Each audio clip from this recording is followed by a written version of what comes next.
Good evening or good afternoon, everyone. Thanks for coming.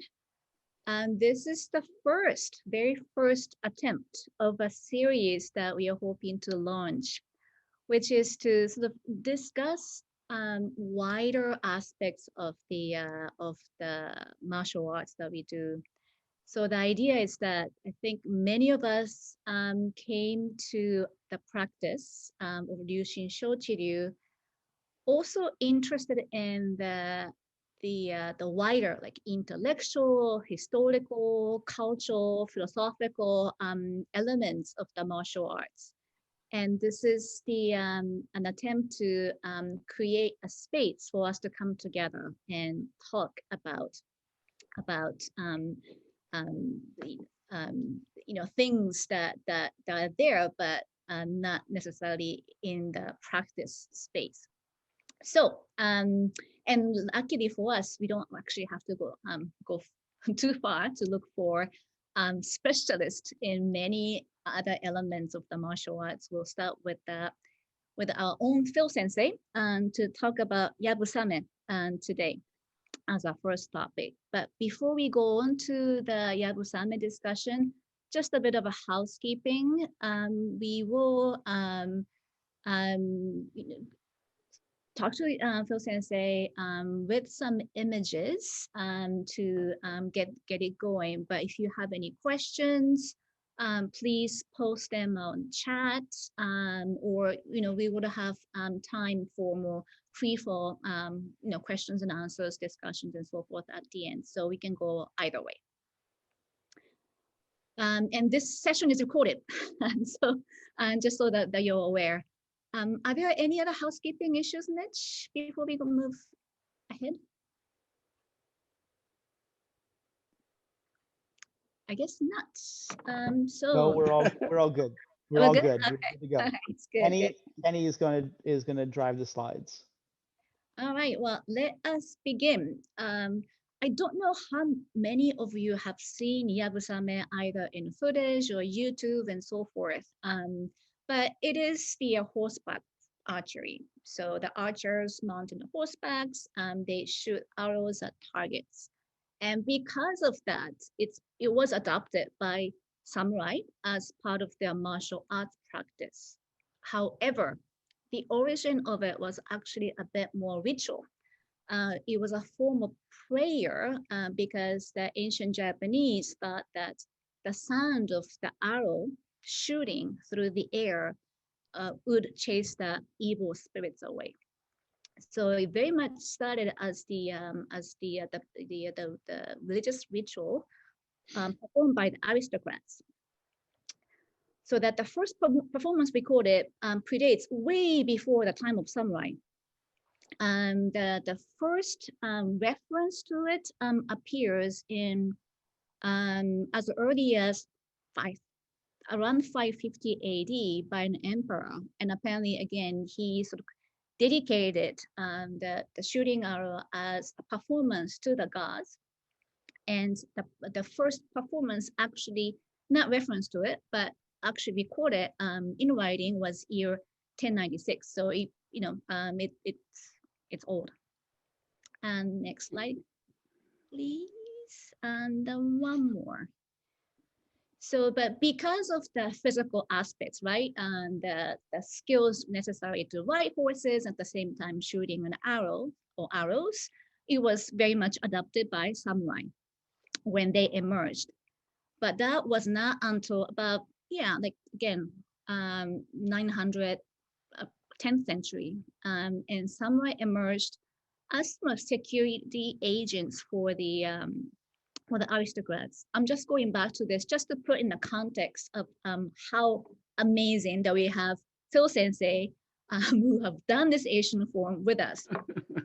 Really. So it was adopted by the samurais when they emerged. Samurai literally means to serve. So they emerged as security agents for the aristocrats and the imperial family. But of course, once you have the forces, you rule, you govern. So we have the first samurai governments around, again, 10th, 11th century. And at the time, there were two main samurai families. And the very first samurai government adopted Yabusame as part of their practice.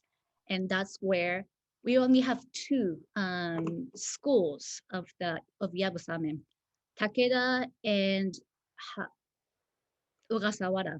And Pyo Sensei have done both, which is also amazing.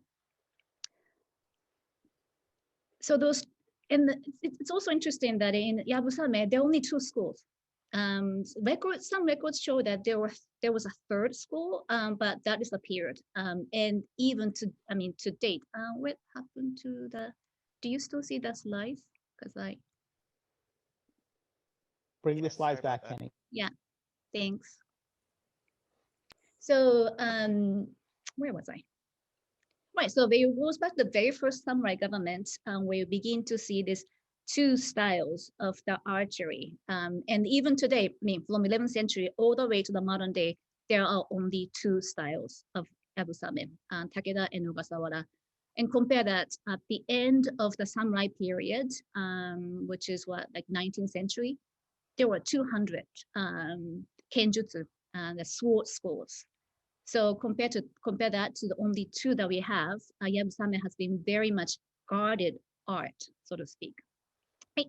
So yeah, go back to the very first period of the samurai. We begin to have two main styles that continue today. One is Takeda, and another is Ogasawara. Ogasawara was the military advisor to the first shogun, whereas the Takeda was literally like handed down through the shogun family to its descendants, all the way to the Sengoku period, the Civil War period.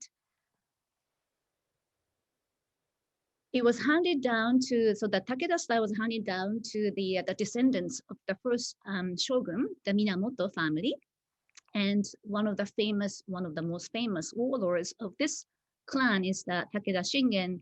You may have seen the Heaven and Earth, the movie. You may have seen the scrolls of the warlord with the white fake hair and the antler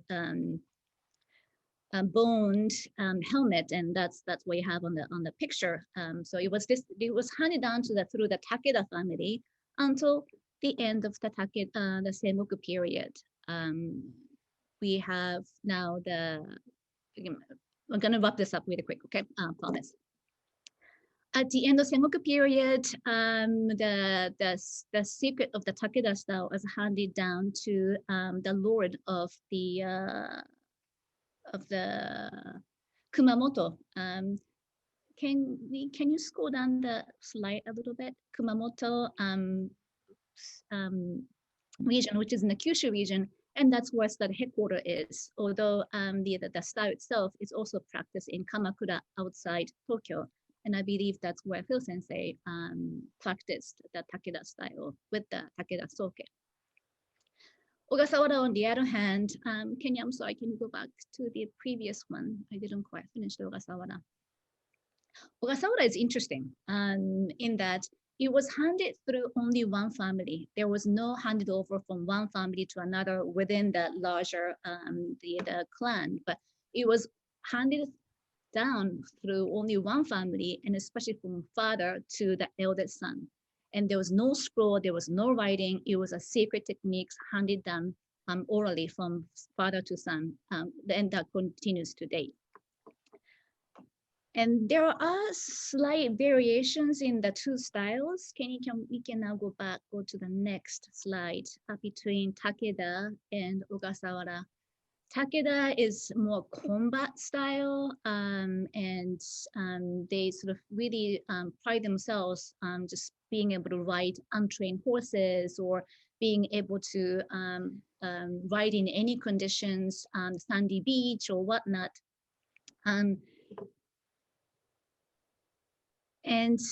Whereas Ogasawara, because they originated as an advisor to the government official or the top leadership of the country, they also sort of refined the techniques, not only of the archery, but martial arts and body movements in all.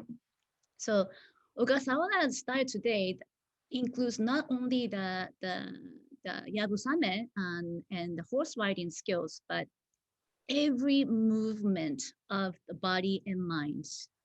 So from like how to sit down, how to stand up, how to hold papers, how to hold chopsticks, or everything that there is that govern the etiquettes of the samurai, the upper class, is actually administered or guided by the Ogasawa family. So those are the two main differences between the two styles. And I'm going to hand it over to Phil Sensei in a second to talk about how he got into each style, how he experienced the differences between the two styles, and so forth. But just to sort of visualize this a little bit, you see that the pictures on the slide. So the Takeda style and Ogasawa style, they're different in the hat and outfit, the arrows that they use, how they draw the arrows either from the back or from the quiver. So there are slight differences, and I'm just going to ask Phil Sensei about his personal experiences in those two. So let me start, Phil Sensei. My very first question is, how did you get into this? Because it's so rare to have someone, especially non-Japanese, who have done both styles and again, the guarded styles. So my first question is, were you already able to ride horses? Did you already know archery? Did you know martial arts? How did you get into, how did you get there? So let's see. When I got yes, when I first did I got introduced to the Takeda group, I already was doing Kudo. I've been doing Kudo for a number of years.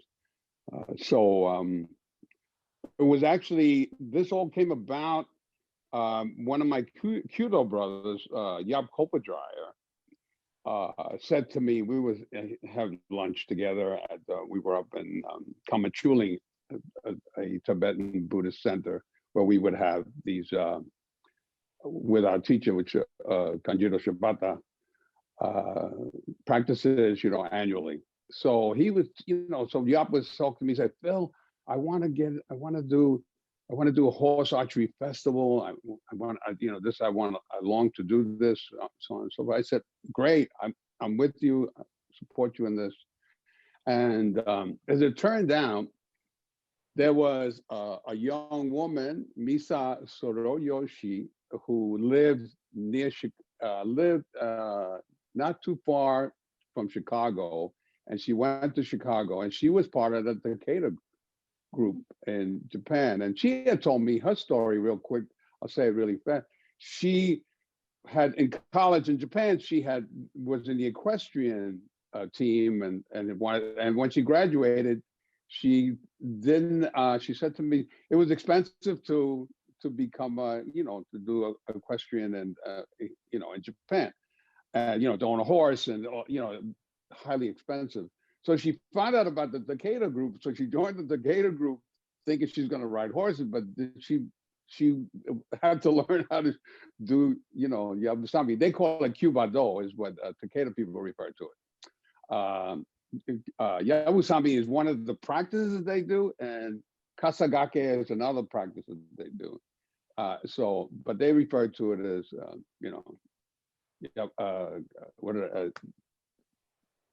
I just said it. My mind went blank for a minute. But so she came to Chicago, and she met the Chicago group that was part of the group that I belonged to, in the New York area.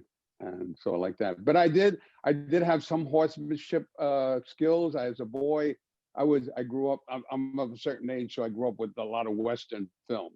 So I always enamored, even though I was born in New York City, we all wanted to be cowboys and, the good guy and all of that stuff. So we, I would go to Prospect Park, and we rent horses, and we go riding, and I pretty much taught myself how to ride. I developed a good seat, so on and so forth. So I knew a little bit about riding. You know, when you're a teenager, you think you know everything. Eventually, I learned how to ride. I actually took lessons and so on and so forth. So Yab did get it off the ground, and Misa Soyoshi came to. They set up a festival in Fort Dodge, Iowa, and she and Nayako Oshida came, and they did a demonstration. They showed us how to shoot off horseback. So what we use, actually, we sat on hay bales with a saddle and two hay bales on either side, and sort of like the platform, so we could stand on it and shoot at the makiwara. So we learned the basic tai-hai. So we did that in a while, and then I was able to ride. They lent me a horse, and I was riding, and then so on and so forth. And I didn't get to shoot off horseback, but we shot off the sitting on these straw bales and so on and so forth. So that's how we got started. And then the following year, they brought all the Takeda people over, and they brought, like, the head archer was Yoshiaki Koike. And I think he's now the very head person now, because when I was there, Inori Kaneko was the 35th head master, but he has since passed away. And it was interesting about him too. I was able to go to his house. I went to practice with them at the. Well, first I went to one of their demonstrations at Miura Beach in Miura. And that was wonderful. We were there, and they were shooting on the beach, and they're running, and they're doing kasagake, which is a little bit. It's difficult because you don't only shoot on one side; you shoot on the left side down. So, and that was I understand it. That was a way of showing your skills, and they would give you an award afterwards. They give you a scroll, and you would shoot at the hat. There would be a hat, but in this particular instance, we were using, they used a target on the ground and then regular target up high. So you shot on both sides. So that was wonderful. That was at Miura Beach, and that was an interesting thing too, because we had barbecue there. So I don't know, for some reason, Sensei Grandmaster loved barbecue, and we'd stand around and we ate barbecue, and then at the end of the barbecue, we had to finish it. So he was like feeding us like little birds. So he was like, like I'm standing here, the rest of the group is standing around, and he's like feeding everybody, getting it off the barbecue pit. And we would, he'd feed us, it felt like, he was very nurturing. And him and his wife, Madame, they referred to her as Madame. And they were wonderful, wonderful people. They were so just so giving, and just accepted me to come in and practice with them. And I was able to go to the farm in Kamakura, outside of Kamakura. So there was a farm, and there was a Western style equestrian group. Japanese people, men and women, and then the Takeda people had their horses there also. And then up on the hill, when the farm was a working farm, and they grew vegetables and stuff, and the run for the horses was right in the middle of where they grew the vegetables. It just had this pathway, and then on the right was a big steep drop there. And then over here they would have a couple of cutouts where they would have the 3 targets that you can go and ride and shoot. So interesting. One of my hosts was a man, very nice man, Makoto Natsuo. He was the director of the Japanese Association of Equestrian Riders. And his colleagues call him Mac, which is an old-fashioned word in America, like "Hey, Sonny" and Mac, So So his American colleagues gave him that name, but he was a great. He was telling me a story. And once he was on a horse called Musashi, who was a kind of a crazy horse. And he said he jumped off the cliff to the side and went through the whole, he went down like 50 feet on this horseback. And he said it was just broke all these branches as he jumped and landed down there. He didn't get hurt and the horse didn't get hurt. But it was interesting. A crazy story, right? Yeah. And it's fascinating. And, it was part of the slides earlier, but those the people who are the family that's carrying on Takeda, the family that's carrying on Ogasawara, they're the 32nd 32nd soke that goes all the way back to 11th century. And I just my I don't want to mislead people, but my Ogasawara experience was very limited. I only met the Grand Master last year at that was hosted by the Redwood Kudo Dojo in La Honda, California, that is run by two wonderful people, Maria Peterson and her husband Tom McMillan, and they teach Kudo, and they're the Kudo people, but they also host Ogasawara, the sitting now or standing, you could say, head of the clan now. He's a very young man. His father is still alive, but I believe he's retired.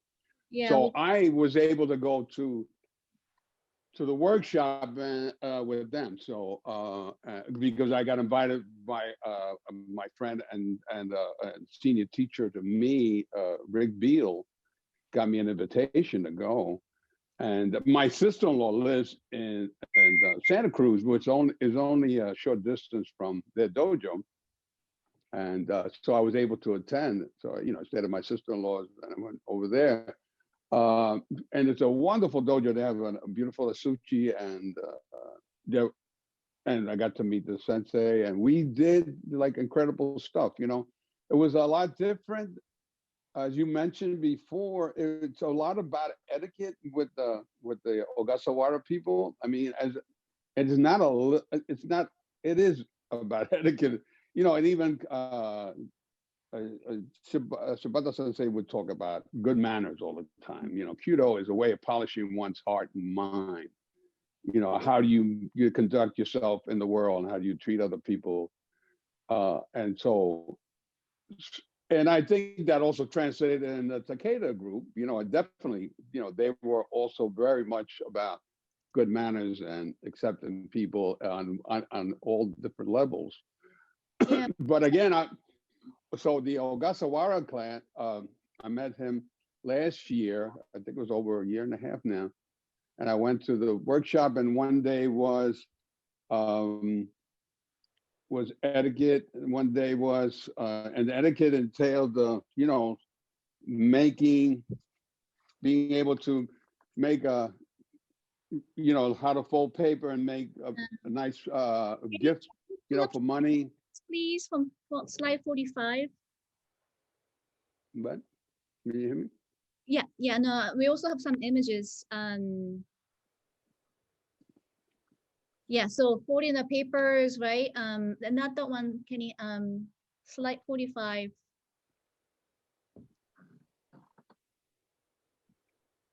So I also, yeah. Can you guys see me? Oh yeah. So you can see, right? Yeah, exactly. So as you can see here, this is how one. I'm no expert in this. This has been my experience, and I watched the film and they talked about it, and two wonderful hardcover books. It's all about how do you hold your bowl when you're having soup, how you drink tea, how do you come into someone's home, how do you greet someone when they come to your home, the proper way, and just all the etiquette, how to stand, sit, how to walk in the Ogasawara, which is a very difficult thing to do from a kneeling position. You can see the picture on the corner there, and that is the soke now. Right. I don't know if they use that term for him. But as you can see, his knee is raised a bit, and then he slides forward and he lowers that knee and then brings the other one.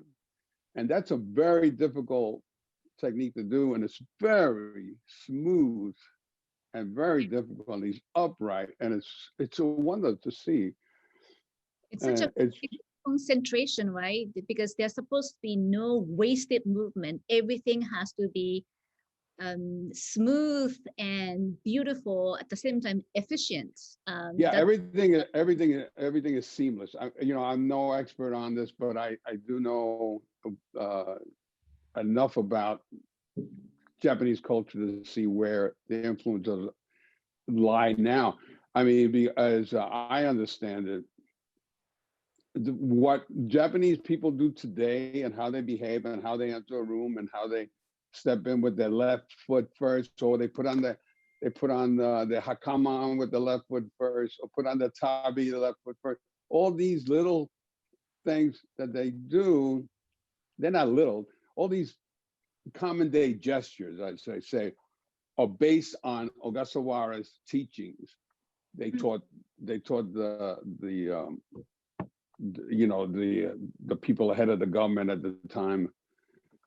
So they and then it's all these hundreds of thousands of years that move forward into, well, it's not hundreds of thousands, but whatever the time frame is.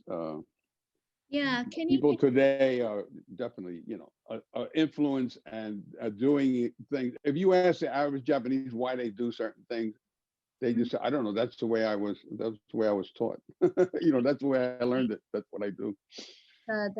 It's as much as a presentation, but also the mindset behind it.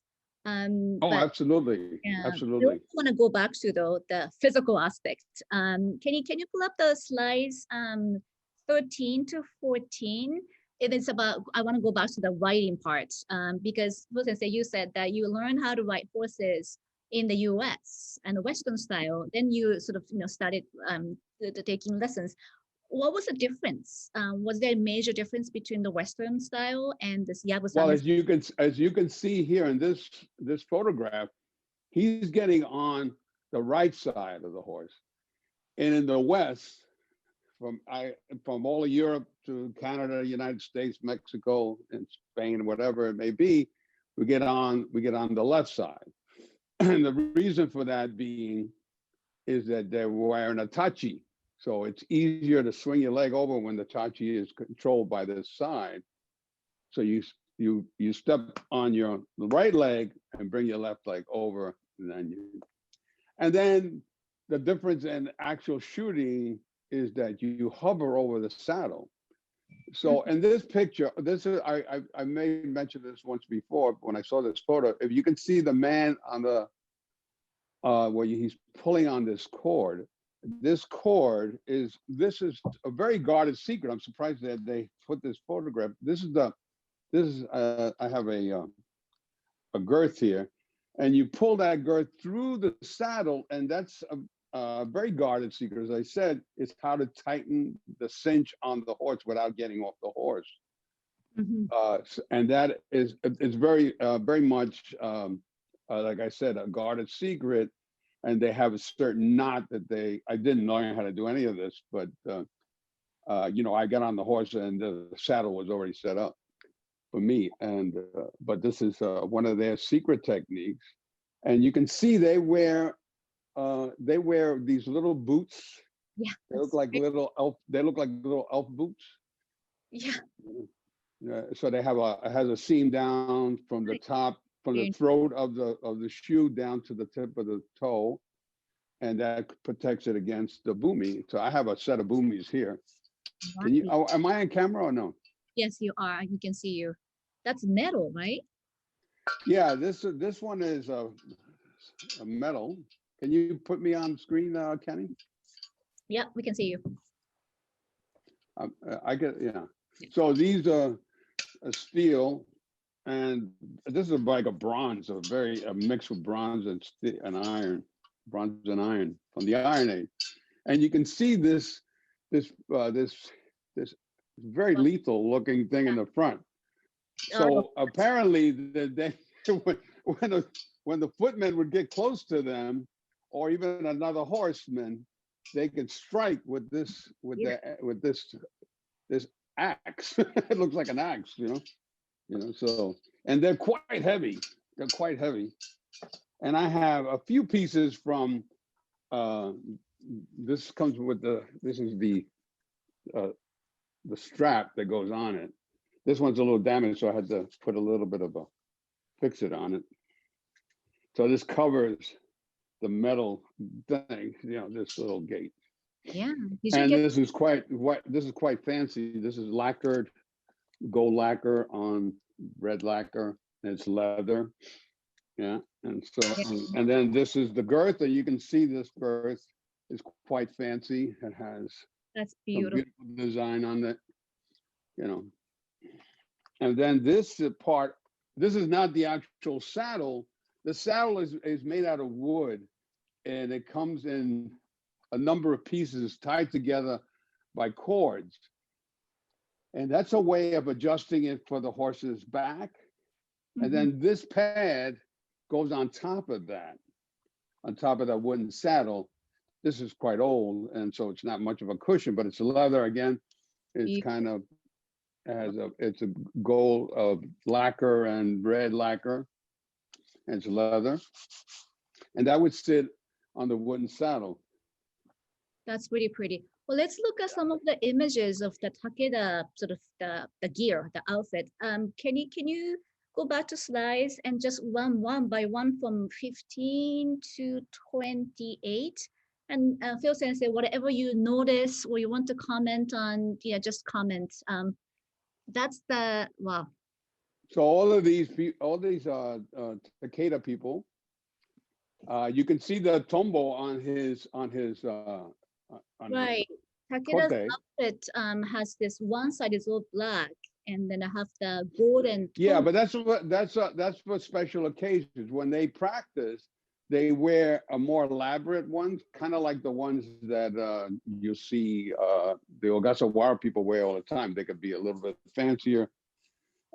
Interestingly enough, when they do a special presentation, they wear this black velvet with their personal moan of their individual family on the shoulder, right? Mm-hmm. The Grand Master Inori Sensei, he wore a red one. He wore a red sleeve with his moan on it, and but they all had the tombo on it, the dragonfly. And I asked him, I said, Sensei, why tombo? He goes, oh, he said, tombo never retreat, always go forward, always moving forward. So, and if you notice, in lots of Budo practice equipment, whether it's a wrapper for a sword or for bokken, or even kotes you'll see, or even tabi you'll see with the tombo on it, with the dragonfly, is right. Very pronounced. So yeah, so that's and like I said, a big golden moan embroidered on their sleeve from their individual family clan. Beautiful. And, yeah. Tombo is very popular. So is rabbit, no? Rabbit is another popular. I'm no expert on that, but I know that, and I'm no expert on any of this stuff, but I just know my experience with this and what I've noticed and come to understand. Yeah, rabbit is a very, a virile animal and creates lots of little bunnies. So men take it upon themselves, they want to be this virile thing. So in Japan, there's not a lot of big animals, maybe horses, and probably the most vicious animal. I think there might be some small bears, some bears there, but the most vicious animal is the wild boars. Yes, it used to be. Which they hunted, and and they would attack and stuff like that. So again, this is Ogasawara. Takeda. Right, the hat is by the outfit. Right, and then they were also wearing the. Can you go back one? Yeah, so they wear the arrows through their belt, no? Yeah. So I have a few of these that my friend Yap made these years ago for me. I bought them from him. And And what they do is they wear them. So you wear a belt. I have to put on the belt so you can see. And you break them. You can see you put the in like steps. This one, second, and third. So so you and they'll be back a little further than that. It'd be here. As I understand, Ogasawara people wear, not always do they wear the quiver, right? arrow carrier, the ebi. They wear it a little bit further back. But so in the, I know a little bit more about Takeda. Ogasawara, as I said, I only did the workshop and I met the sensei. So my practice was more Takeda. So the way they do it is they go 1, 2, 3, 4, and 5, and release. So this from the right So side. if you see the, so you see the it's kind of a swallow's tail. And then what you do on the, so what happens is you wear 3 of them on and you have 1 set up in the Yumi. So if you have the Yumi set up, so when they take off, they have one already here. Right. So they have the extra one in case they drop one. And what you do is you have I don't know if the Ogasawara people do it this way, but the Takeda people build this a little bit of a knot here so that it doesn't slip up and down. And then you take it and you slam it in and then you go.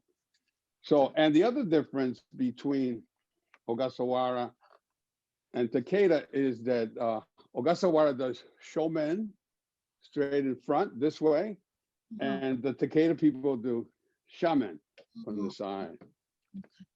So that's a big difference. And they don't do a kirigoi. They do like they just shoot the Takeda people. Ogasawara do they go, I've heard, yeah, I've seen that one, right? It's a beautiful energy release, but So- also it's very similar to what Sensei teaches us in the Ryushin, you know, that when we do that exercise, hey, you know, it's a continuous breath. Right. So they do the continuous breath, yeah. But So- the difference, as I said, is they do shomen and that the Takeda do shaman,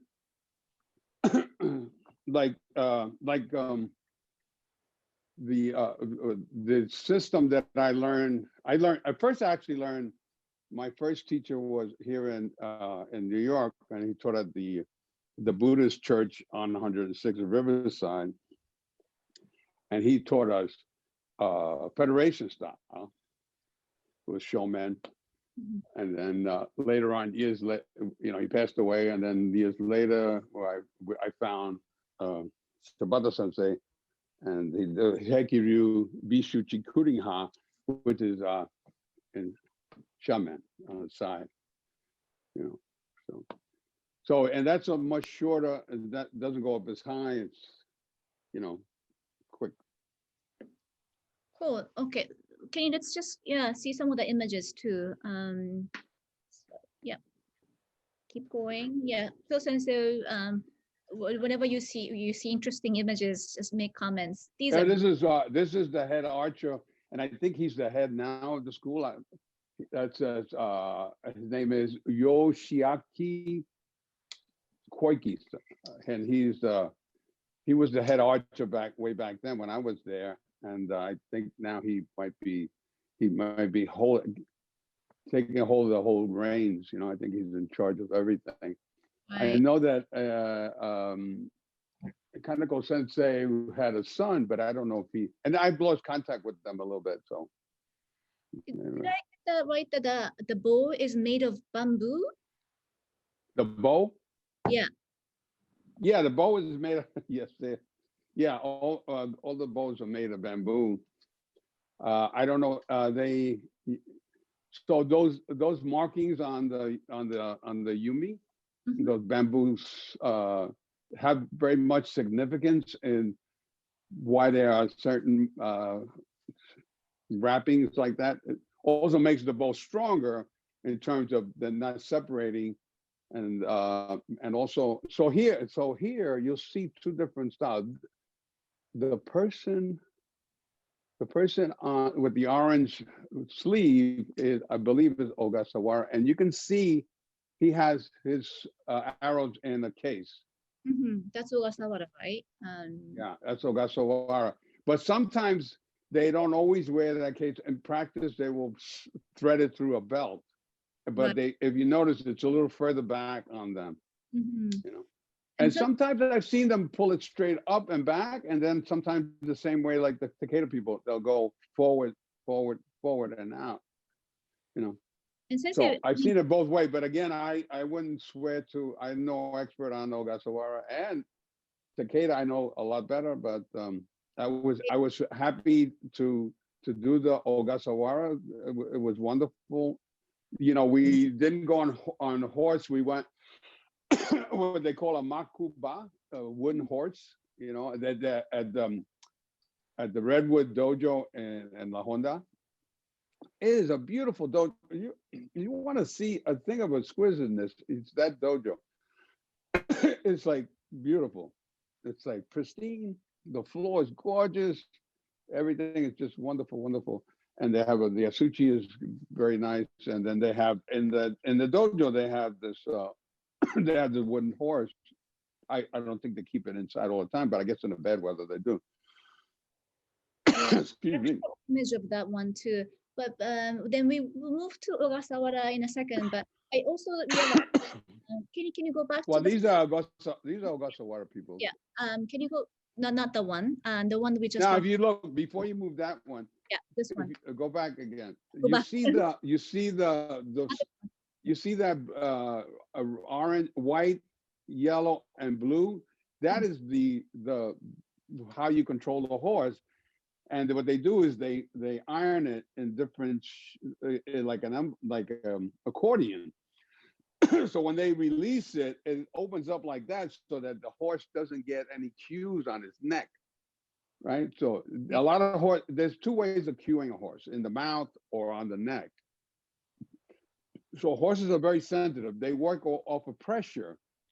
So if you have any pressure and they have to run, if you notice there's a rope on there, on this run, that keeps them in line. But horses will go through anything, you know. They weigh 1,000 pounds and they know it.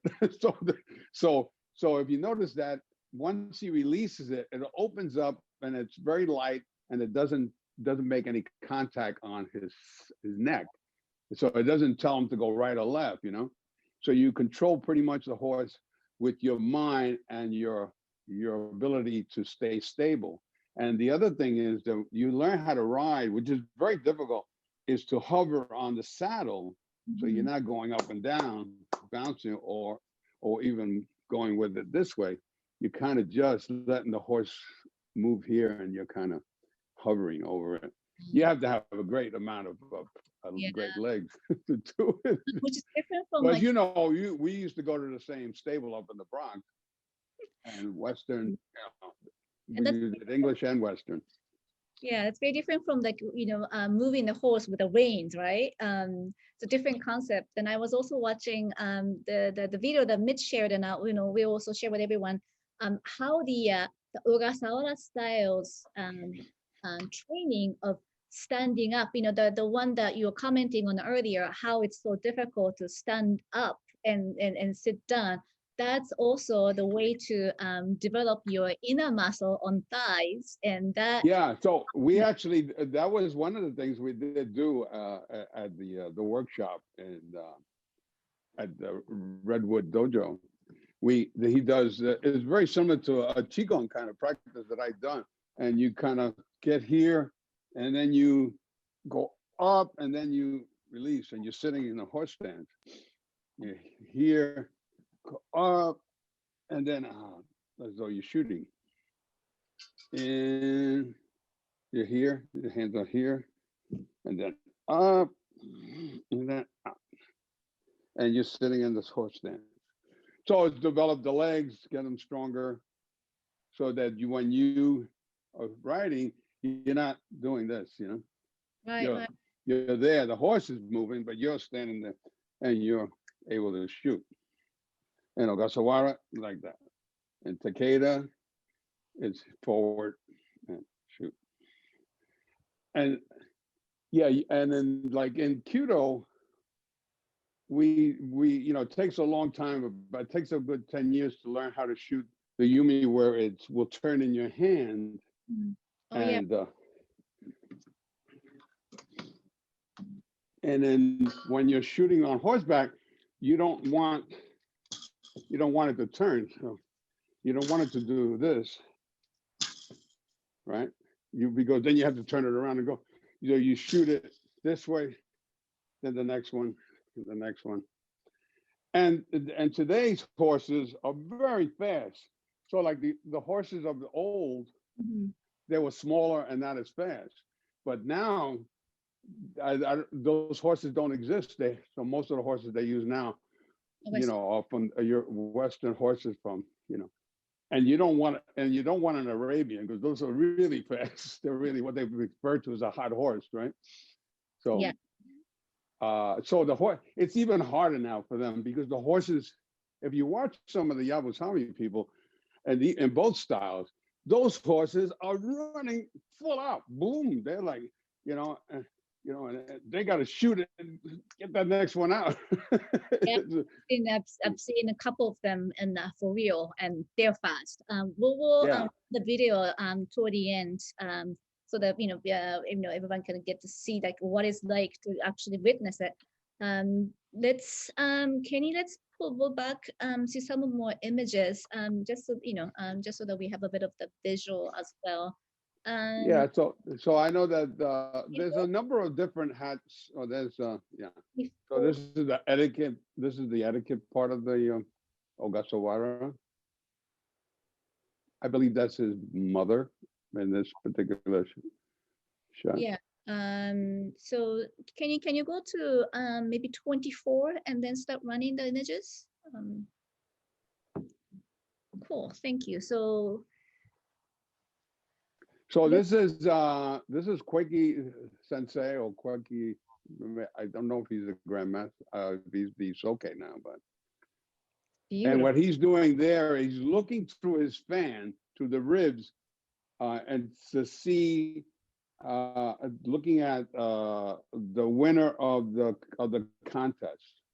And he looks through there, and he looks at him, and he doesn't take him straight on. So he looks through the ribs close to his hands of the fan, and you know, acknowledges his presence as the winner of the contest.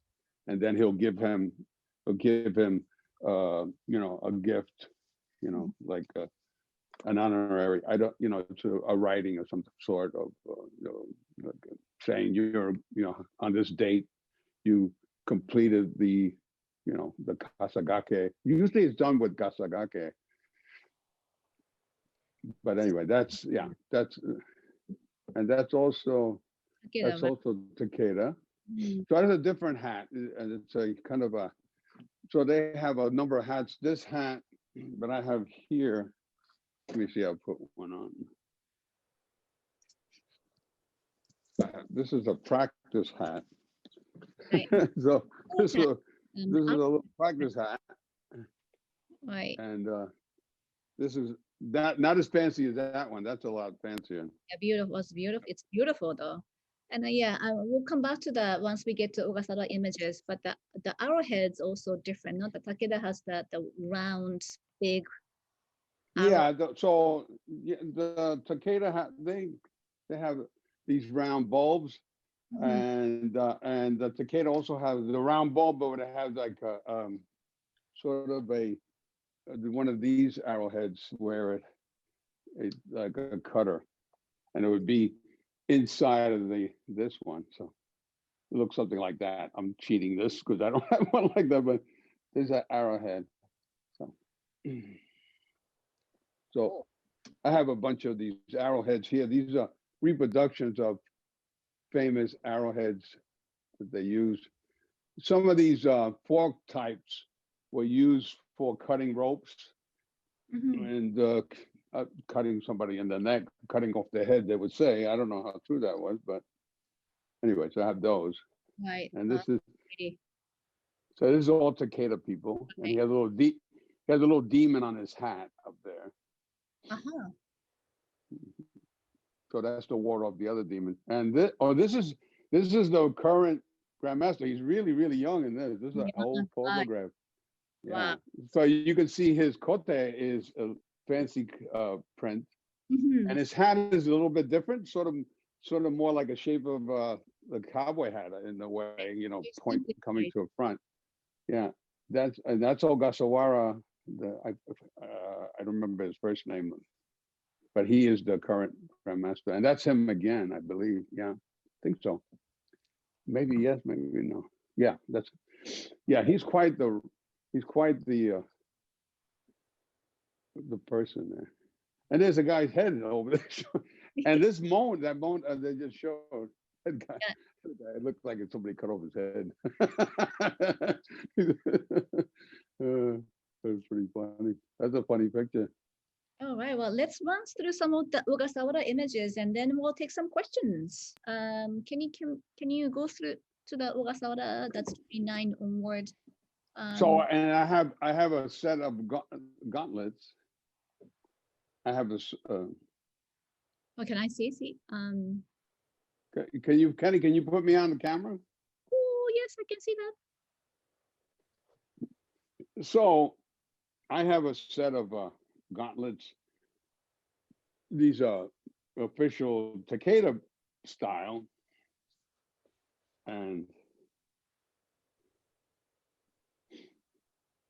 I'm just gonna tuck this in like that. But the difference in the Takeda gauntlets and the Ogasawara is that Takeda only has like a little diamond cut here for air, whereas Ogasawara, the palm is completely cut open.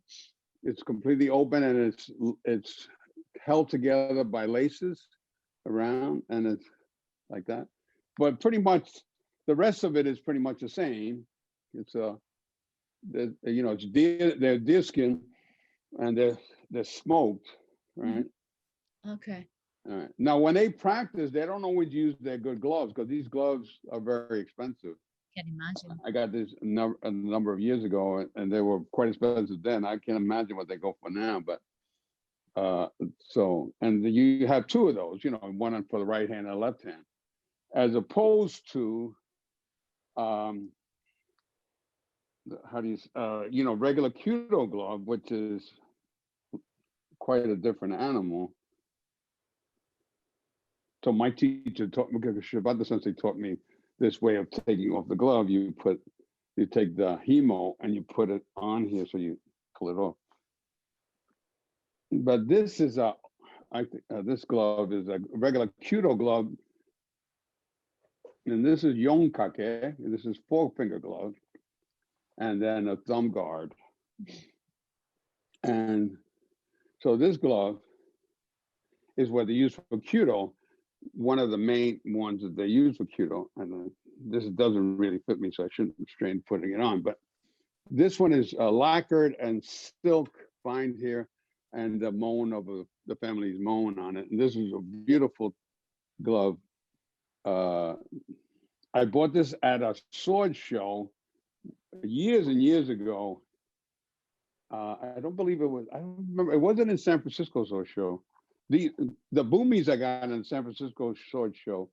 Oh, you bought yeah. So those many years ago. These I got, and there was a Mr. Edick. He had a beautiful collection. Older gentleman. I don't know if he still is with us, but I bought this set from. He was only willing to sell me this set, but he had maybe 20 sets, but they were very elaborate, lacquered, and mother of pearl inlay, you know, just one after the other, gorgeous. And he's from California. His name is Edick, Mr. Edick. Right. Well, I don't know. He was probably about 80 years old back then. That's a long time ago now. Right. So Can you? if he was still around, he's probably over 100 years old now. But he had many things. But this glove I got, as I said, at a sword show, and the guy says to me, "Oh, I don't know." He said, "Well, I'll give you." You know, he gave it to me for such a crazy price. It was so cheap, and it came with the thumb guard, and it came with a little shaker that you put the rosin in to save the glove from wearing out, and also gives it a little stickiness. And he thought it was he said, "Oh, I think this is a release." He thought that you tie it around and you released it, kind of like a Western release archery thing. Well, But it let's was get interesting. that. Can you get slide 37? For Ogasawara, we are now moving to Ogasawara. They have a more elaborate stuff, it seems. But Yeah, so you look these things. They're a saddle like that with the skirt. So is so very probably costs I don't know, like I would say they're the $25,000, $30,000 range, that oh saddle there, gosh, maybe more, yeah, beautiful. so you would see like so my friend Mac, he said, "Oh, we are a crafts budo." I said, "Crafts budo?" He said, "Yeah, we have to make our own stuff all the time." So if you notice the difference on the saddles for the Takeda people, they don't have that little skirt on the bottom. That not so Right. little. That's so pretty. They usually just have a blanket that goes maybe not even that far down. Right, and this is Ogasawara, and right, the hat is very different from Takeda style. Yeah, that's a hunting hat also. Now, if you notice, the other interesting thing about that I make note of is the reins of the horse they thread it through the saddle. If you notice, see how it's wrapped around the saddle? Mm-hmm. It goes inside the opening and then loops over the top. And then there's a lot of reins. You hold the reins, but they stay there. The Takeda people don't bring it in through the saddle. They're much shorter, and Yes. they just kind of hang on the neck, as you saw in the previous, where they just open it up. They let it go and open it up. This has a similar effect. If you see, this one is also a fabric that also opens up when they release it. The only difference is that it's much longer, and they thread it through the opening of the saddle in the front, and then they loop it over the top. Right. And then they can hold it this way, and then when they release it, they shoot. So that's another difference. Yeah. Last time I meant to bring out I have some, the mouth for the horses. I bought those. Yes, I have two sets of those. Yeah, very loose. The bits, yeah. Mm-hmm. Yeah. I had two bits. I have two bits. I forgot to bring them out, but I have so much stuff buried around.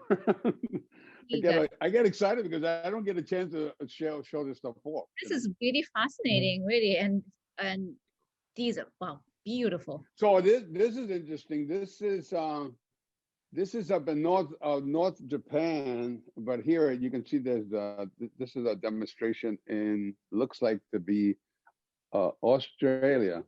That's I think that's the Australian flag back there. But up north, there's a whole group of young women that develop this way of shooting. Yabusame, they mostly have cowboy saddles, Western saddles with a horn. You can see in this one, there's a Western saddle. Yeah. But gotta say that the young women are amazing. They just get up there and they full gallop and they shoot. And some of them as young as 11 years old. And I don't think 11 to about the age of 18, maybe younger, 16 maybe. Yeah. So hometown. So is that your hometown? Is that your hometown? It's my hometown up in the north. What's the name of the town again? This one is called Towada. Towada, that's right. Towada. I was trying to remember that. Towada. Yeah, so they have an annual festival.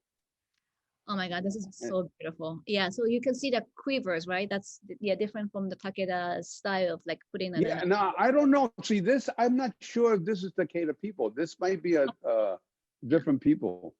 Now, Right. you said there was only two main schools, and there are two main schools, as you mentioned, Ogasawara and Takeda. Um, Yeah. there is a number of other schools and reenactment people that do stuff. And I think this guy might be part of that, of one of those other groups. Oh, also the deer chaps, or chapas, as my friend likes to say. She said, it's not called chaps, they're called chapas. But the chaps are summer deer, and they come with those white spots. Okay. So they're referred to as summer deer. So it's a young deer that, I guess, when a deer is born, usually in the spring, where everything, new babies come and the flowers bloom. So, and that's the spring, and then the summer, they're old enough that they're full grown and they could be hunted, I guess, and then made it into a pair of chaps or chavas. Chavas is actually a Spanish word, for those protectors, but people call it chaps, I don't, so there's a name for it in Japanese, and it escaped me at the time. And the clothing, hitatari, kind of kimono, and you see you see like the referee and sumo, he wears the same one, and it has the drawstrings on the sleeves, Right. Yeah. and in the front.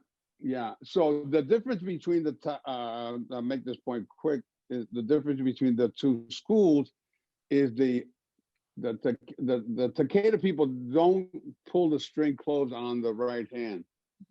The other one is covered, so it's gathered underneath the kote.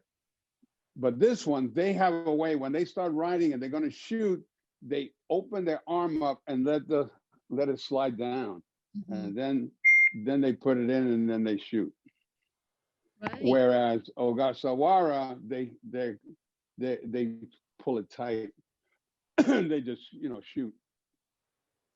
Yes. I'm conscious of the time question, so let's just run to through the last slides. But I mean, yeah. First, I say you actually brought up the one point, that is that although this goes back in time to the 11th century, it's not as if it's been constant, right, or consistent. I mean, there are upheavals and there are downtimes and uptimes, and really, I mean, the Yabusame was kind of rediscovered or re-engineered again after the samurai period, because people, once the samurai period was over, people forgot, and they had to bring it back, and there are people, very small in number, still trying to maintain this even in this 21st century DNA age, and that includes you. So we have a few slides of Phil Sensei.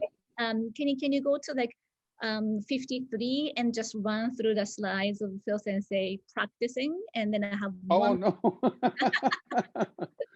Let's see. Oh, this is probably at the. That's not me. Yeah, that's not. Yeah, there I am. That's me learning how to eat properly. Yeah. Oh, that's okay. That's me doing Kudo. Yeah. Kneeling form. Yeah, just keep going. Right. So this is archery. So Phil says that I'm gonna ask, and we can talk while the images go on. No, this is all Hekiryu Chikuri. And that's me up in Canada at the Samurai farm. It's called Samurai Farm. His wife raises horses and kids. They have a lot of children, and he's a really nice man. And that's me with Rick Beal. We're doing a demonstration in Daytona. Oh, wait, that's the Udon horse. Can you keep going? And that's me with the Grandmaster there beside. And so then shooting and releasing. And that's okay. We have a question. That's the group that was there. Most of the group that was there during that practice. There was some people some people came and went and could only do some parts of it and stuff like that. And the people that are sitting on either side of the Grandmaster or the Soke, sitting Soke, the people that brought him over and run the dojo there in La Honda, California. If you want to get in touch with them, you can look them up. You look up Redwood Dojo. Redwood, okay. And La Honda, California, which is not far from San Francisco and not too far from Santa Cruz, California.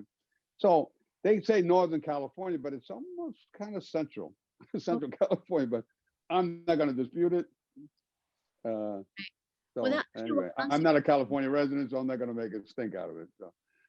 So all these people, you know, what do you say? People that come that are drawn to, you know, these type of practices are people that are looking for something other than, you know, warriorship only. They're looking for the cultural, the art of it, the camaraderie, the learning how to be a different kind of individual, you know, and that, you know, and it shows. You see, that's what it is.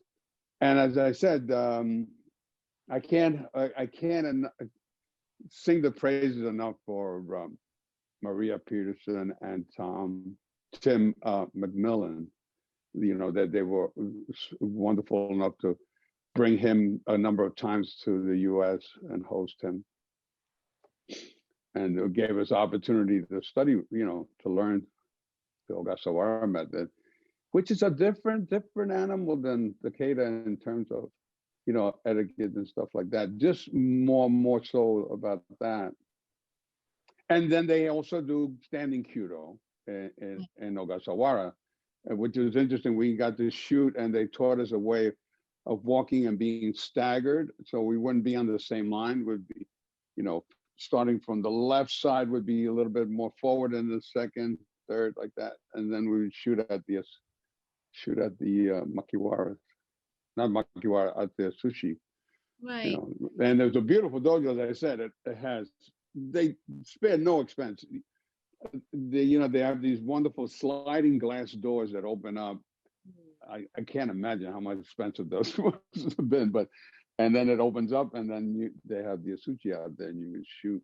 It's just gorgeous, and you can see the floor here in this photo. Yeah. How well and how everything is just pristine.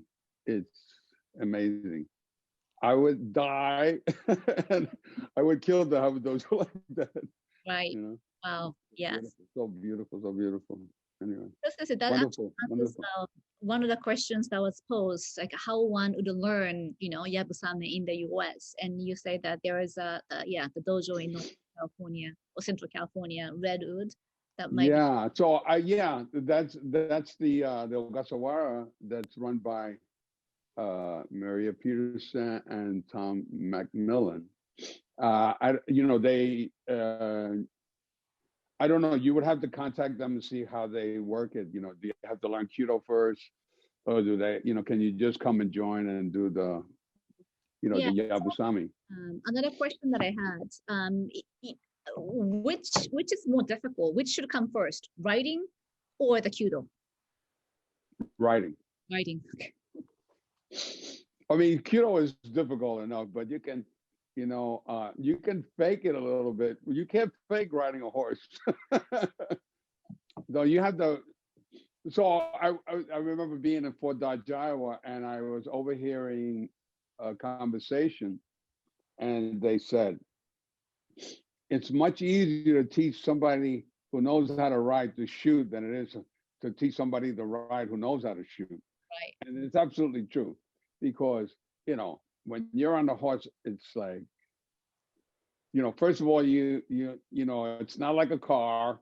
You don't control it by its mouth. You don't drive it like a car, and you know, you have to find that rhythm of the horse, and you have to be somewhat. You can be fearful, but you have to be brave. Yes. Work through your fear. You know. Yeah. Horses can. Horses is a 1,000-pound animal, and he's also very unpredictable. No, even with the horses with the best schooling, right? Horses that are well trained, you know, they have their off days too. You know, if you put the wrong saddle on them and the saddle is making them upset, you can be sure that you're going to get thrown off that horse. I don't care how well he's been trained, how old he is, and you know, If he's grumpy, you're gonna eat it. And if you're afraid of getting thrown or falling off a horse, don't even try it, because that whenever you get on a horse, you're gonna wind up on the dirt on occasion. So, I mean, I fell and I pulled away this clavicle, and never had it put back, but but it worked okay. I could still shoot. So horses, yeah, you have to learn how to. I would say you need to learn how to ride horses first. Right, at least be comfortable. You can coach. You can learn how to shoot. The shooting is very difficult. I'm not trying to say it's not. But you can work on that. You don't need to go to the.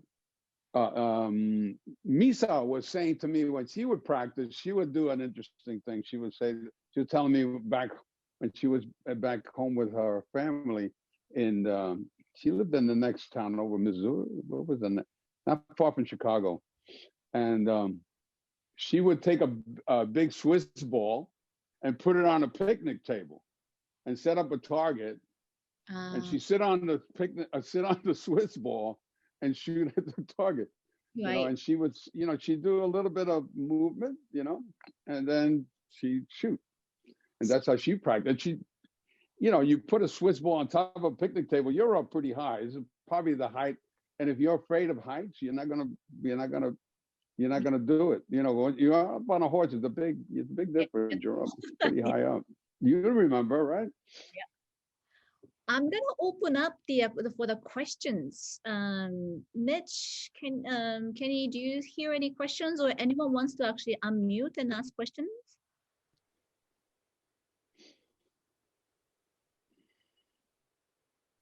No, nobody. I think I talked myself out, right? We're letting people unmute now. So if anyone has questions, they can either chat them or they can unmute them. Oh, I thought you want to only chat.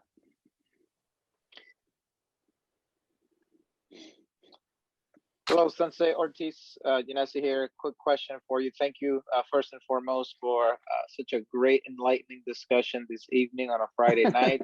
Okay. Appreciate you sharing all your goodies with us. What has All right. been, in your experience, the most difficult part of performing this activity on a horse? The most difficult part.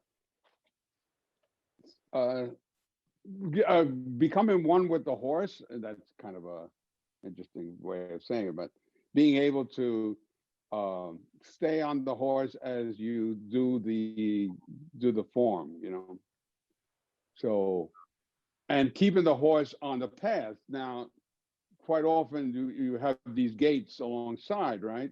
So the horse doesn't really give a crap about those gates unless he's trained he's been trained to go down these gates. But like the horse when Io and Fort Dodge, Amigo, his name was Amigo, beautiful horse. He a few times went off, and Misa is a very experienced archer and rider. I mean, like I said, she in college, she was on the equestrian team, and one of the reasons she wound up in Takeda was that she found out that you can go ride horses. But nonetheless, keeping the horse on the course and staying steady enough that you're not bouncing, that's the hardest thing. Staying up and hovering over that saddle, it's very different than any of the Western styles, whether it be English or British, as they call it, or American Western saddle, or even like the Spanish saddle, It just, but yeah, doing all of it. The answer is all of it. It's difficult. And and if you're gonna fall, you're gonna fall, man. As long as you don't get dragged down the. Well, and these boomies, you can't really get dragged because your feet come out. But like in Western, if your foot gets caught inside and the horse takes off with you, you're pretty much had it. That's why in the old days, the Western cowboys would shoot the horse dead. But anyway, that's my answer to that. That was a long answer to a short question. Thanks for the question. Anybody Thank you, else? Sensei. You're welcome.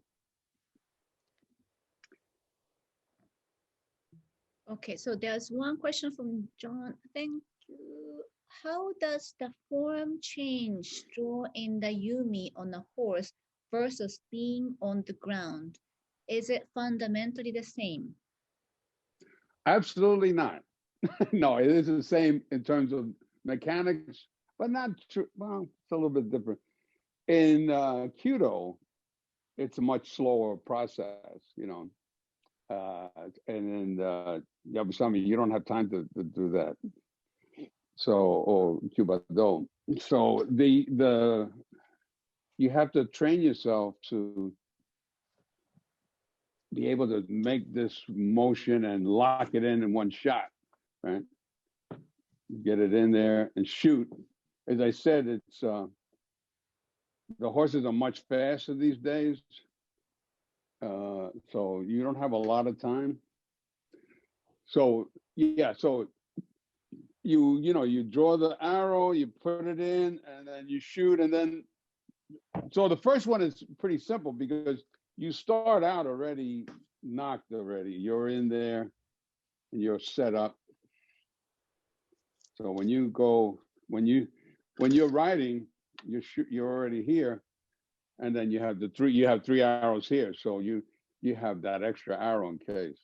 Then you shoot the first one. The second one is always, if you notice, if you watch stuff on YouTube, the second arrow is always a little bit difficult to hit the target.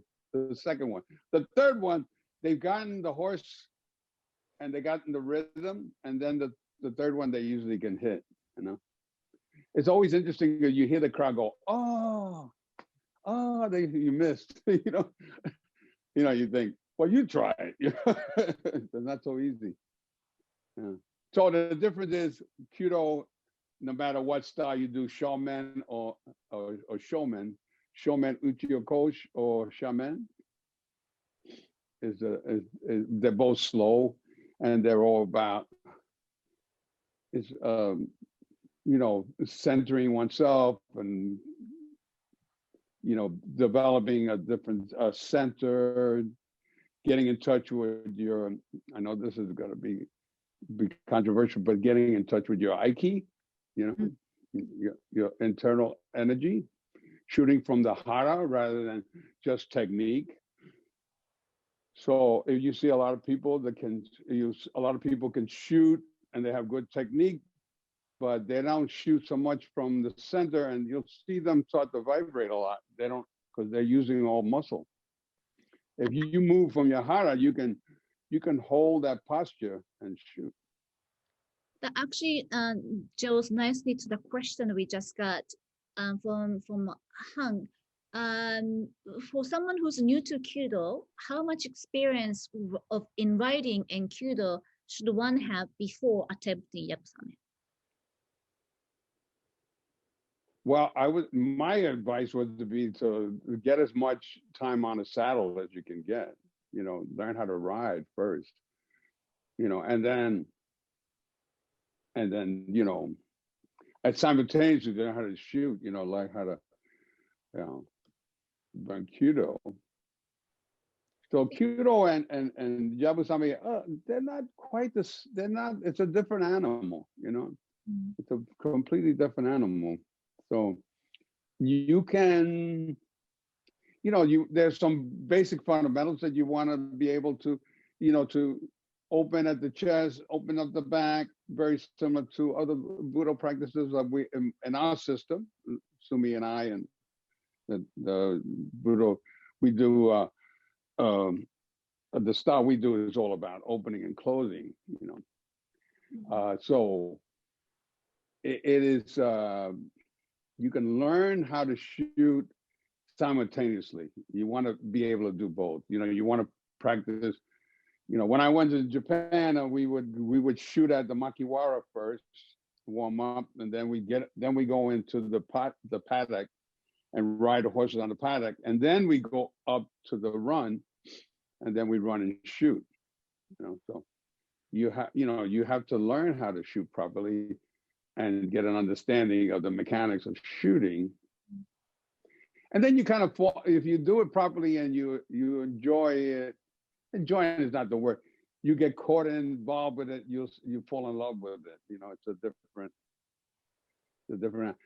You know, a lot of people try it and you'll see they get bored easily because it's, you know, there's only maybe 1 or 2 forms that you do, maybe 3. You know, or like we do one kneeling, in the Hekiryu Bishu Kuriha, we do a kneeling. And some of the other bishus, they do some kneeling stuff, shooting also. Yeah, it's, you know, I mean, you know, all the years that I've been practicing, so many people have gone through those doors, you know. My first system I learned was, like I said, was Federation style about over 40 years ago here in New York City.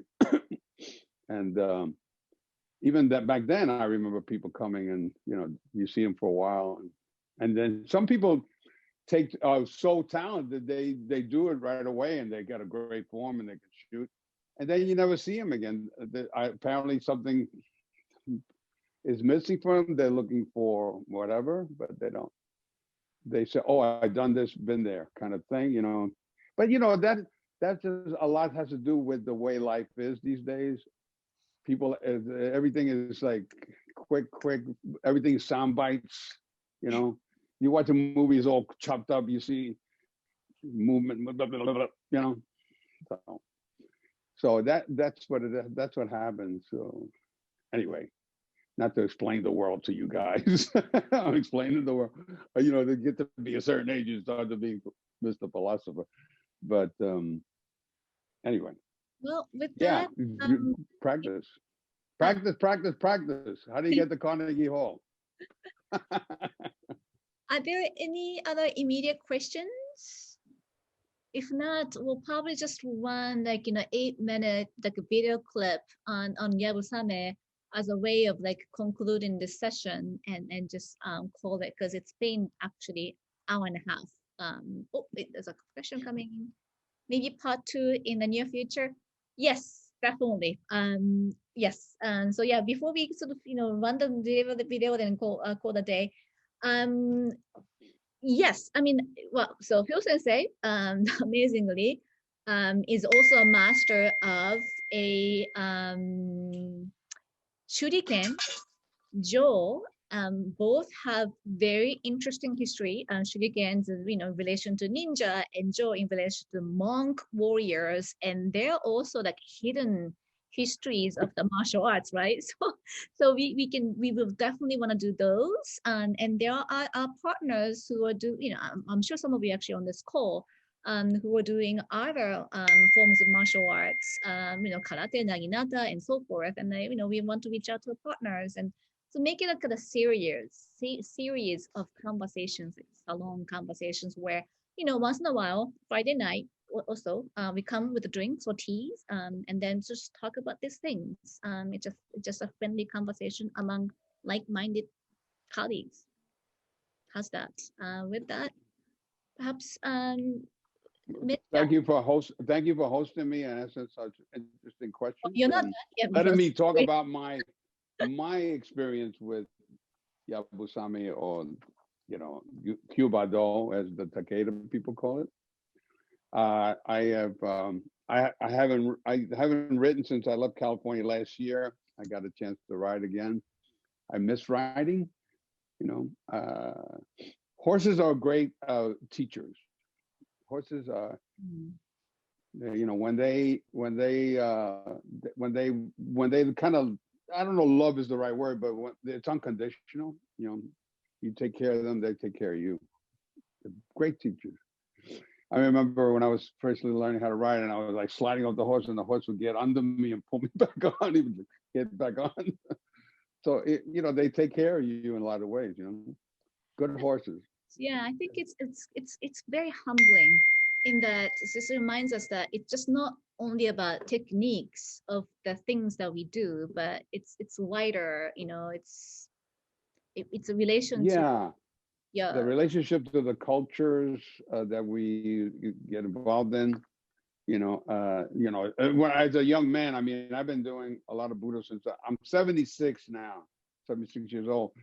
I started in judo when I was like 14 years old, and then karate not too long after that, and then Iaido later on, and and of course jujitsu and stuff like that. And I always loved the culture.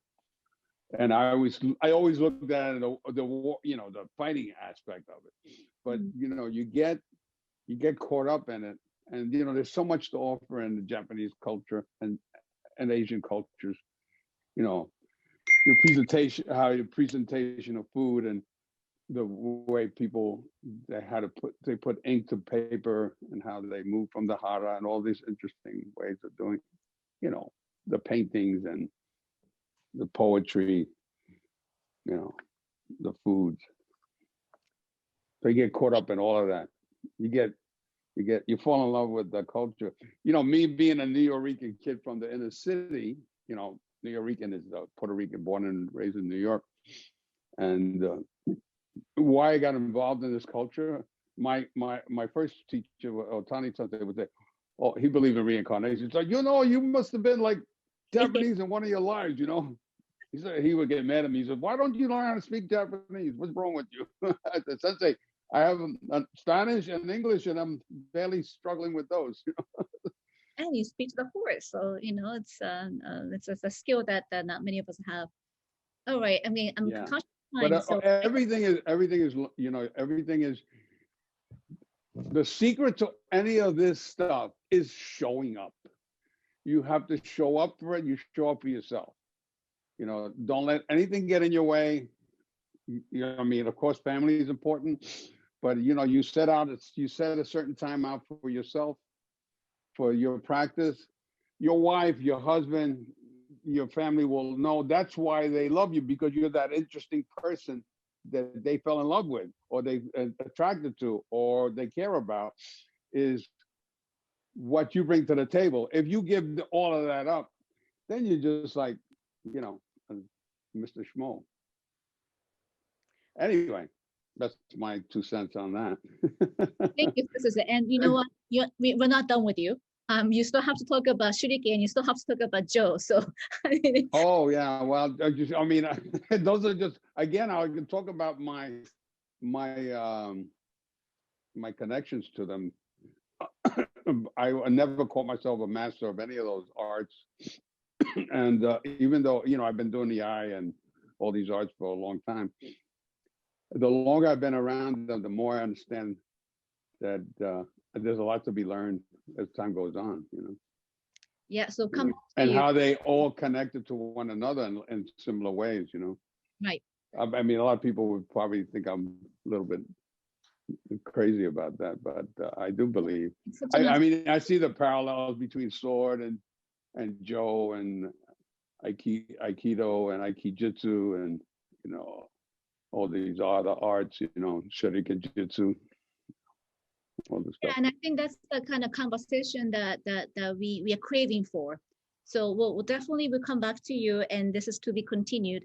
So what's the next? Who's the next speaker? What's going on next? About it, after this, we'll do the little off talk. In the meantime, let us run this little clip, just to. Okay, please go ahead. I'm sorry. And then we. I'm eating up the air in the room. No. I need to refill my drink more than anything. Okay, so go for it. This spring, Japan celebrates a tradition that is hundreds of years old. The festival takes place in the spectacular scenery at the Nikko Toshogu Shrine, chosen by the great shogun for its beauty and air of peace. The shrine is one of the most famous in Japan and is designated a national treasure. Among the 55 buildings are superb carvings and statues of archers. Today, a very special form of mounted archery called Yabusame is still practiced at the shrine and is performed as a sacred rite. Training begins in the gymnasium, where novice archers practice first on a wooden horse aiming their bow at a soft target. The reality of Yabusame is far more testing. Shooting a small cedarwood target from a galloping horse is a severe test of riding and shooting skills, needing considerable physical and spiritual concentration by the archer. In Japan, Yabusame developed as a noble courtly pastime. It survives as a reminder of the importance to this and all Asian cultures of the bow as a hunting weapon and a weapon of war. For thousands of years, the horse archers of the Asian steppes dominated the continent. But this dominance was surely based, like the skills of the English archer, upon constant practice. For without practice, day in and day out, the strength, balance and coordination required to undertake the very difficult task of drawing and shooting a bow swiftly and accurately from a galloping horse could not be maintained. The Asian composite bow was one of the most successful weapons the world has ever seen, but only in the hands of an expert horseman who was also a highly skilled archer. The training sessions begin with the formal dressing, starting with the woven and lacquered bamboo hats, the kishigasa. The shape of these date from the middle of the 18th century, when Yabusame enjoyed a revival in Japan. The priests bind their wrists with leather thongs. On the inside of these strips are written texts celebrating noble deeds and bravery. Yabusame archers shoot arrows with bulbous tips. They're derived from humming bulb arrows, which make an eerie whistle when they're shot during the celebration. The placing of these arrows in the right position is crucial, as they need to be drawn quickly and shot rapidly on the day. The practice session continues on the wooden horse. Here the Yabusame archer begins to experience disorientating movement designed to focus his attention on himself and his bow. The spiritual aspect is vital. The speed at which the real archery takes place needs considerable mental application. Even in the training stages, the priest is careful to move slowly and not feel rushed or lose his concentration. He must feel at one with the target, so there is no distance between him and it. The archer must think about the bow, its position, and the position of the horse to the target. Practicing without the reins is the first test. The ritual cry sets the horse going, and the archer carefully aims and shoots his bow. Movement, drawing another arrow in one clear, deliberate move before loading and aiming again. If these actions are not fully harmonized, the chances of hitting the target on the day are remote. The Japanese believe the twang of the bowstring and the whistle of the arrow chases away evil spirits, and the ritual cries are designed to invoke supernatural powers and drive demons away. The riders must harness their spiritual, mental, and physical energies. On the morning of the 17th of May, a spring festival procession makes its way towards the shrine to commemorate its foundation. Yabusame riders and attendants, warriors, officials, local dignitaries, shrine priests and visitors dressed in sumptuous traditional costumes make their way up the hill. It's the moment the priests have been preparing for, with months of practice. Since Yabusame returned to the shrine in 1953, growing numbers of visitors have been attracted to this unique event. The archers make their way to the course. Each rider wears special ceremonial robes which derive from early hunting clothes. The belt is a reward for achievement and skill. Each garment has its own significance. The legs are tied with braided silk and the hands are covered with soft doeskin gloves secured at the wrist. The costume is the same as worn by 17th century hunters. Deerskin chaps protect the hunter's legs. A padded silk sleeve protects the arm from the bowstring. The sword, tied round the archer's waist, represents the traditional weapon of the samurai warrior. It's a great honor to participate in the Yabusame competition, and as the moment approaches, the tension is mounting. The competition begins with the reading of a celebratory vow dedicated to the shrine. The first rider opens the festival holding the ceremonial fan. The fan signals the track is clear and purified of bad spirits. The first run begins. The archer must be galloping before he can draw and shoot as the fan falls to the ground. There are 3 targets, 80 yards apart, and they're about 9 feet from the track, and they're very difficult to hit. The rider's style and speed are considered by the judges. The rider has to stand in his stirrups throughout. He's really in a standing crouch, knees wide apart and heels gripping the horse's side. It's a very tricky technique to master. The next rider sets off into the rain, shouting "In-yo," an invocation to yin-yang to aid his accuracy. The cedarwood targets are made even more difficult to hit in the grey afternoon and a typically seasonal downpour of rain. The reward is a silk sash, referring symbolically to the deeds of the great samurai warriors and archers of the past. To hit the target, the bow must be high and vertical. The arrows are collected. From ancient times, it was believed in Japan that the sound of the humming bulb arrow shooting through the air had the power to exorcise all manner of demons. Today, less romantically, it is thought that those demons were usually diseases, such as smallpox. The draw must be with the whole body, not just the arms. This is the ancient and sacred art of Japanese Yabusame, an art that is still revered and practiced today. Shinto priests practice the spiritual and mental disciplines that continue to make Yabusame both a distinctive and unique form of mounted archery. In one concentrated and intense moment, body and spirit combine in the archer's mind to shoot 3 perfect arrows. Months of methodical practice, learning the difficult skills of loading and shooting the special Japanese bow, come to fruition in a brief moment, and remembering to shoot when bow and body are in precisely the right balance to hit the target, and at the end of the short run, a time to reflect. Yabusame, with its combination of mental and physical energy, echoes the special qualities the samurai warriors valued, but its refinements and rituals contrasted with a European bow of a very different design, and for some, a very dubious reputation.